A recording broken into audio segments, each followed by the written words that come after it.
waxaa maanta magaalada Buuhoole ee xarunta gobolka Cayn meel 5 kiiloomitir dhanka waqooyi kaga beegan ka furmay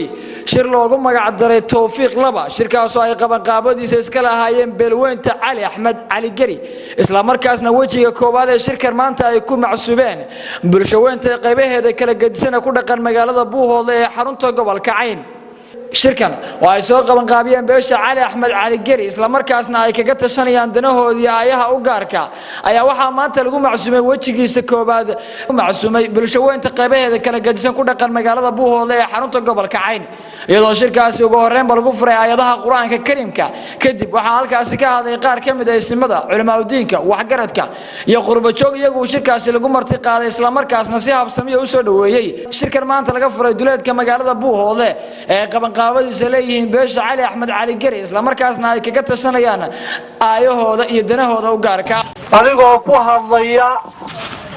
afkii beelweynta Cali Gari Axmed munaasabadan iyo alla barigan soo qalqaalisay waxaan si ballaaran uga mahadcelinaynaa marti sharafta loogu yeeray munaasabadan waqtigeedii qaaliga ahaa u hurtay jaaniskeedii nasiisay aad iyo aad baan ugu mahadcelinaynaa waxaa si rasmi ah u furmay shirkii beelweynta reer Cali Gari Axmed mudada doorka soo soconayay kaas oo insha Allah bidmillaahi kariim sii socon doona inta markaan ka gudbo ujeedada laga leeyahay alla barigan iyo shirkan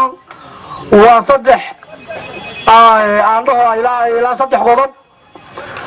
midda ugu horeysa إلهي سبحانه وتعالى ما هذا إسكاله برواقضة بلارن دعضي ينمعنا وإلهي سبحانه وتعالى ينسيي إن لقم هذا إليو ولقوا على بريو ووجدنا الرسمي سيل يقول له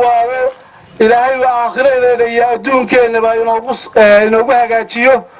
أيها الله بريقا سيلا يوكس ليسيان وحن وضيات سوتشيدين si aad iyo aad arrin u caafimaad qabta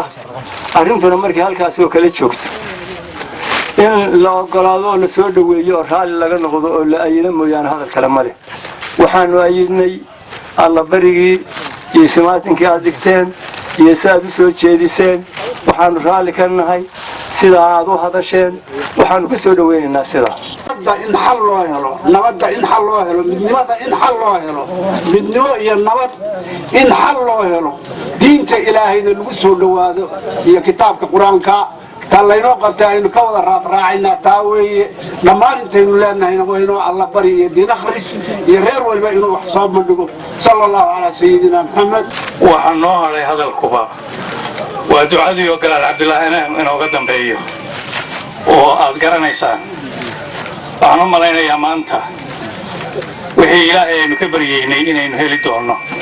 ugu dambeyntii shirkaas oo muddo saacada soconaya isla markaasna ay ka soo qayb galeen bulshada qaybaheeda kala gedisan ayaa waxaa kelmadiisa ducada iyo waanada ku soo afmeeray garaadka Axmed garaad Cabdilaahi garaad Soofe dad badan oo la soo sheegay magaciisa la xusay baa jira koleeytadana gabdheed ma xasan diiriya la yiraahdo anaga la fiiray ugu yiri sida maanta shirkaan laga soo duceeyo waa jira dadkii la xusay kuma maqnayn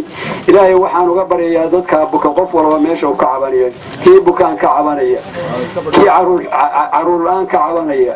kii cuud aan ka cabanaya mid kasta dhibaatada uu ka cabanaya ilaahay waxaan uga baryayaa inuu ka kor qaado wixii wanaagsan uu doonayana ilaahay inuu siiyo shirkan oo ujeedadiisu ay ahayd in ay beelweynta Cali Axmed Cali Gari ay danaheeda iyo ayaheeda kaga tashato isla markaasna ay ka soo qayb galeen bulshada qaybaheeda kala gedisan ayaa waxa lagu wadaa inuu toddobaadkan ka sii socdo duleedka magaalada Buuhoole ee xarunta gobolka Cayn iyadoo isla markaasna ay beeshu kaga tashanayso ayaheeda iyo danaha u gaarka shirkaasi horay ayaa waxa uu soo dhacay sidliya Tawfiiq 2 oo ay beeshaasi ayaheeda iyo danaheeda kaga tashanayso iyadoo shirkan Tawfiiq 2 uu noqonayo wajigii labaad ee shirkaasi